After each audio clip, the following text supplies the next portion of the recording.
మంచిర్యాల జిల్లాలోని ప్రధాన వార్తలకు వచ్చే చెన్నూరు పట్టణంలోని ఆదిశంకరాచార్య జిన్నింగ్ మిల్లులో ఘరానా మోసం బట్టబయలైంది. ఆదిశంకరాచార్య జిన్నింగ్ మిల్లుకు పత్తి అమ్మడానికి వచ్చిన చెన్నూరు మండలం ఓత్కులపల్లి గ్రామానికి చెందిన గట్టయ్య అనే రైతు తూకంలో క్వింటాల్ పైగా తేడా రావడంతో మిల్లు యాజమాన్యాన్ని నిలదీశారు. నిలదీసిన రైతుపై మిల్లు యాజమాన్యానికి చెందిన కొందరు వ్యక్తులు దాడికి పాల్పడ్డారు. తనపై దాడికి పాల్పడ్డ ఆదిశంకరాచార్య జిన్నింగ్ మిల్లు యాజమాన్యంపై చర్యలు తీసుకోవాలంటూ బాధిత రైతు గట్టయ్య పోలీస్ స్టేషన్లో ఫిర్యాదు చేశారు. సకాలంలో పత్తి కొనుగోలు చేపట్టక కొర్రీల పేరుతో రైతులను ఇబ్బంది పెడుతూ తూకంలో మోసాలకు పాల్పడుతున్న జిన్నింగ్ మిల్లులపై పత్తి రైతులు ఆగ్రహం వ్యక్తం చేస్తున్నారు.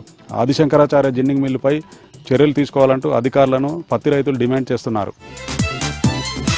మంచిర్యాల జిల్లాలోని కవ్వాల అభయారణ్యంలో ఈ రోజు నుంచి 2 రోజుల పాటు అటవీశాఖ ఆధ్వర్యంలో బర్డ్ ఫెస్టివల్ నిర్వహించనున్నారు.